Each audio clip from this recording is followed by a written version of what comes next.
Pretty much every kid I know has tried to summon Bloody Mary at one point or another. It's like a rite of passage when growing up. I think once you get old, you try to convince yourself these kind of things aren't real. To grown-ups, the only really scary thing is taxes apparently. Or mortgages or dentist appointments. Okay, dentist appointments are pretty scary for everyone, no matter how old you are. But I had something really scary happen to me. And it all started when I tried to summon Bloody Mary. I go to school at what once was a church building, and a weird one at that.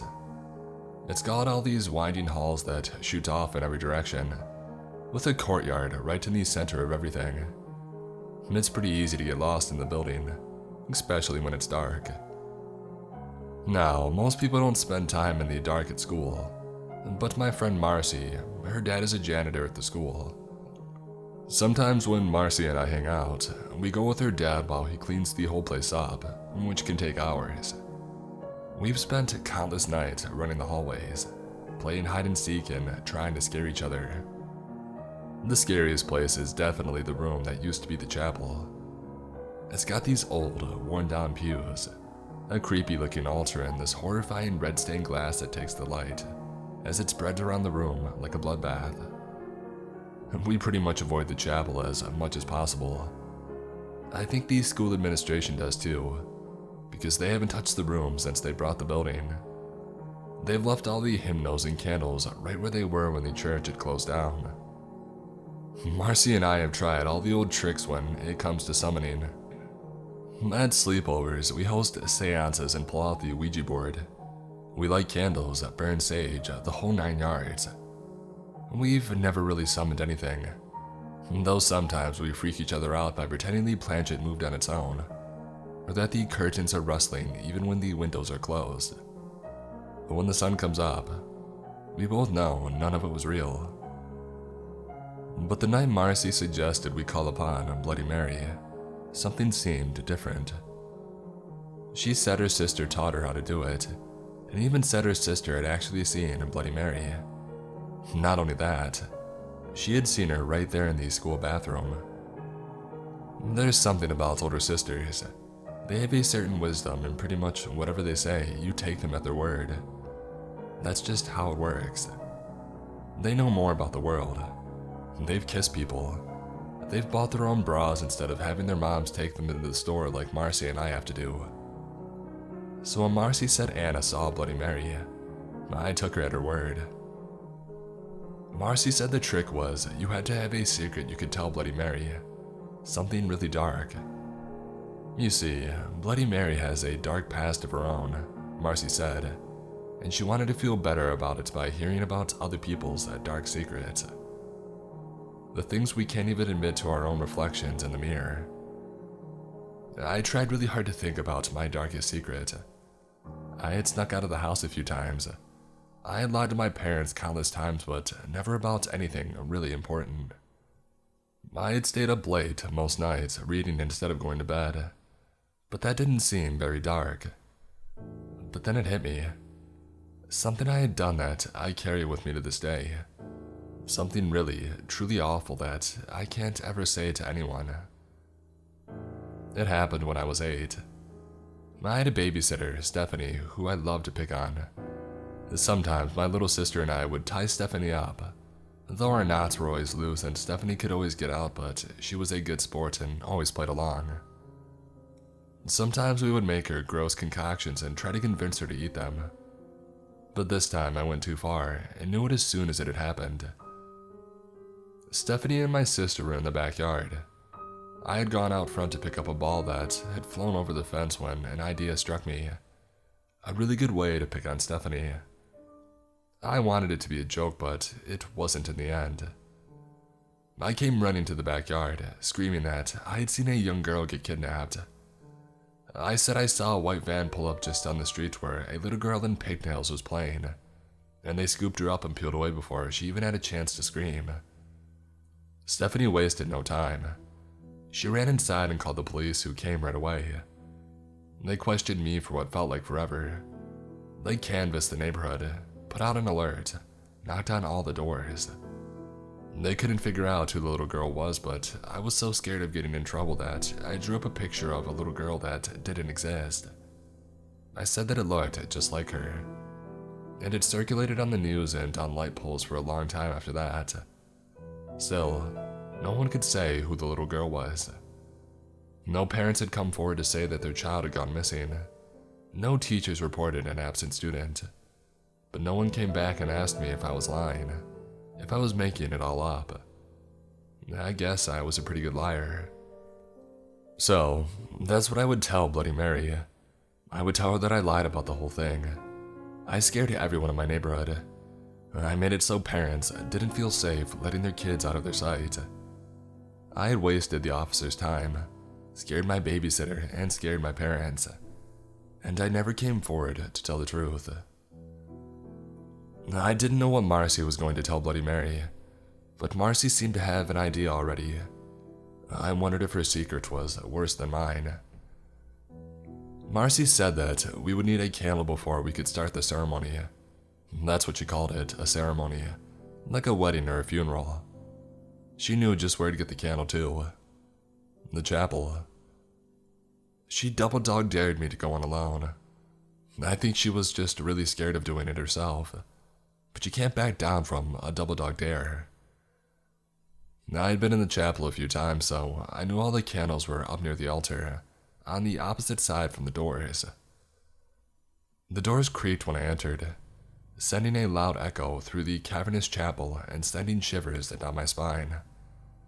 I felt cold and I wished that I had brought a jacket, but really, I wished we hadn't decided to do this at all. I started to tiptoe across the chapel floor. I don't know why, but it just seemed smarter to be as quiet as possible.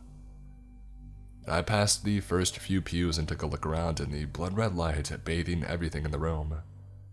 It was stuffy in here, filled with air that hadn't circulated in a very long time. I made it past a few more pews and then a few more.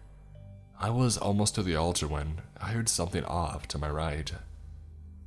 It was so soft that I almost didn't hear it, but I knew that I did. It was like someone's feet were shuffling across the carpet. When I turned to look, the sound had stopped. Maybe I didn't hear it. Maybe it was my own feet. Maybe it was a mouse. Maybe it was Bloody Mary herself, coming a little early to the party. I wanted to call out and ask if someone was there, but my throat was closed up tight and so were my feet. I was completely frozen. And then I heard it again, just a very quiet slither across the carpet. And this time, there was no mistaking it. Something was in here with me. I squeaked and ran up to the altar, grabbing a handful of candles and knocking over the rest of the pile, sending papers rolling down the carpet and under the pews. I almost fell as my foot rolled over one on my way out. I don't think I've ever run so fast in my life. But then, I was on the other side of the door, panting in front of Marcy, who was trying to look amused but really just looked scared. There was, I gasped for breath. I had my back up against the chapel door as if to prevent anything else from coming out, but nothing tried. There was something in there, I whispered. Marcy's eyes went wide. I wanted to convince her that this time I wasn't kidding. This time it was real, but I don't think she believed me. Not yet, anyway. We scurried down the hall towards the bathroom, and I tried to forget what I had heard. It really probably was a mouse, or a rat maybe. Whatever it was, it probably lived in the chapel and I just disturbed it. But a rat wouldn't be able to open those doors, and even if it could, a rat was a no big deal. Marcy's dad could handle it, and either way, we would be safe inside the bathroom with Bloody Mary. Marcy had a box of matches ready. She always had matches. It was an obsession with her. To strike a match and watch the flame snake its way down to her fingers. She would snuff it out as soon as it flicked her skin. She liked the way that it felt. I didn't totally get it, but at least she had matches. We closed the bathroom door. The bathroom had a little waiting area with a love seat. which we used to push up against the bathroom door. Marcy said that we needed to check all the stalls first. We had to make sure that no one else was in here. If someone was there and not ready to tell Bloody Mary their deepest, darkest secret, she would kill them on the spot. One by one, I checked each stall, half expecting a giant rat to come hurtling out toward me, but each stall was empty and clean. Marcy's dad always did a good job of keeping the place neat. Marcy lit the candle and then turned out the light. The flame reflected off the mirrors, making it look like there were several Marcys, all with their own sticks of fire. Marcy said we had to say Bloody Mary's name 3 times while staring at the candle in the mirror. We couldn't look away or else she wouldn't come. I never stopped to ask what should happen when she did come. I just stared at the candle and started to say, Bloody Mary, Bloody Mary, Bloody. Before we could finish, there was a loud thud against the bathroom door. Marcy and I both screamed. She dropped the candle, which flickered against the bathroom floor before sputtering out. After a half second of darkness, a light came streaming in through the door, wrapping around the figure of a man standing there. It wasn't Marcy's dad. I don't think either of us knew what to do. This wasn't what we had expected at all. The person in the doorway wasn't Bloody Mary, but we didn't know who he was. Hello? Marcy said. Her voice was shaking like a leaf. The man started to come into the bathroom, and I think that's when we decided to react. Marcy grabbed a tissue box off the counter and threw it at the man, who was caught off guard for a second. Marcy tried to dart past him, but he was quick. He grabbed her hair and flung her against the wall, right into a floor-length mirror that shattered loudly. Marcy screamed again, and this time it was like she was in real pain. Glass spilled around her and the man continued in towards us, letting the door swing shut behind him. We were once again in total darkness. My body moved on its own. I went towards Marcy, trying to be careful because of all the broken glass. I felt the man's hand brush against my shoulder, and then Marcy screamed again. I think he might have gotten her by the hair again. I reached out for her and felt her yanked away. The door opened and I saw the man dragging Marcy out through the door. She was kicking and screaming and clawing at the man, but he barely seemed to notice. When the door closed again, I was left in the pitch black for the 3rd time that night. Panic had already set in. What on earth just happened? And how was I going to save Marcy? What could I do? What could I do? I just kept thinking that over and over again as I tried to get my head straight. My hand went down to the ground and scraped against something sharp. I winced and pulled my hand back, but that was just what I needed. My mind was a little clearer and I had the start of an idea. I jumped up and I turned on the bathroom light. The shattered mirror had blood splotches and I knew Marcy had been hurt. I found a long, jagged piece of glass, wrapped the end in paper towels, and I ran out of the bathroom. Mr. Matzik! Mr. Matzik! I screamed, hoping Marcy's dad would be nearby. Like I said, it was a big, confusing place, so he could be clear on the other side of the building and not hear a peep. I had to just hope that he could hear me. The one good thing about this place being so old was the carpet, the kind you could have mowed. Your feet left obvious impressions wherever you went, making it super easy to track people right after it had been vacuumed. I could clearly see where the man dragged Marcy away, right towards the chapel. Mr. Matzik! I screamed again at the top of my lungs. Help! I hesitated in front of the chapel door. That's another secret I don't think I can ever tell anyone. I didn't want to go inside, and I just stood there frozen, almost to the point of turning around and running away. But then I heard Marcy scream and I know I had no other choice. I threw the door open and looked around frantically. Marcy and the man were nowhere to be seen, but the creak of a door on the other side of the room told me what I needed to know. He was taking her to the basement. It was one of only 2 other doors in the chapel. The other led to a back hallway where the priest would come from at the start of services, but something told me that's not where they were headed. Somehow I knew he was headed for the basement. I ran hard, trying to get to them, but this time, when my foot rolled over a candle, I did fall. My hand came down hard on the glass shard, cutting my palm open and sending a dark red stain through the paper towels. I almost didn't feel the pain at all, and for a moment I forgot all about my deep fear of blood.